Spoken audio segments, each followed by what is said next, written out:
Bankura medical কলেজে গতকাল আগুন লাগে। দুপুরে হাসপাতালের কম্পিউটার সার্ভার রুমে আগুন লাগে। আতঙ্কে ছোটাছুটি শুরু করে দেন রোগীরা।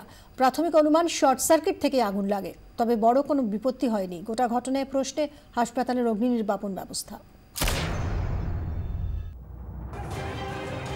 রবিবার দুপুরে আগুন লাগে বাঁকুড়ার সম্মিলনী মেডিকেল কলেজে। এখনো দগদগে মুর্শিদাবাদ মেডিকেল কলেজের অগ্নিকাণ্ডের স্মৃতি। তবে মুর্শিদাবাদের মতন বড় বিপত্তি এড়ানো গেছে বাঁকুড়ায়।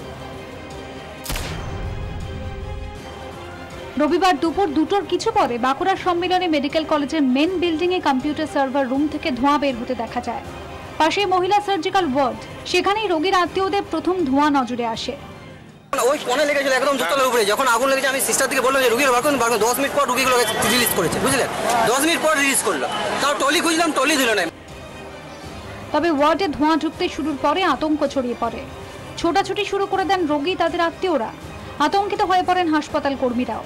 প্রাণ ভয় বাইরে চলে আসেন রোগীরা। সকলের চোখে মুখে আতঙ্ক। খবর পেয়ে ঘটনাস্থলে ছুটে আসেন জেলা শাসক, জেলা সভাধিপতি, ওন্দার বিধায়ক। সার্ভার রুমে একটা আগুন ধরে, কোনো পেশেন্টের এফেক্টেড হয়নি। পেশেন্ট সব মোড়ের বাইরে নিয়ে গেছিল, আবার ঠিক জায়গায় শিফট করে দেওয়া হচ্ছে। গত সপ্তাহে হাসপাতালে পরিদর্শনে গিয়ে অগ্নি নির্বাপন নিয়ে ক্ষোভ প্রকাশ করেছিলেন রোগী কল্যাণ সমিতির চেয়ারপারসন, জেলা শাসক। তারপরেই এই ঘটনা। হাসপাতালে রাখতে হবে অগ্নি নির্বাপনের যথাযথ ব্যবস্থা। থাকবেন প্রশিক্ষিত অফিসার, থাকতে হবে জলাধার, হোস পাইপের নেটওয়ার্ক।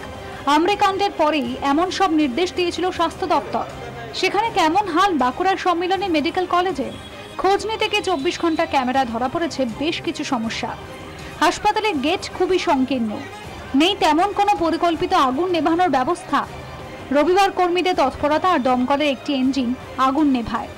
হাসপাতালে অগ্নি নির্বাপন নিয়ে কর্তৃপক্ষের সঙ্গে বৈঠক করেন জেলা শাসক ও জেলা সভাধিপতি। ব্যুরো রিপোর্ট, 24 ঘন্টা।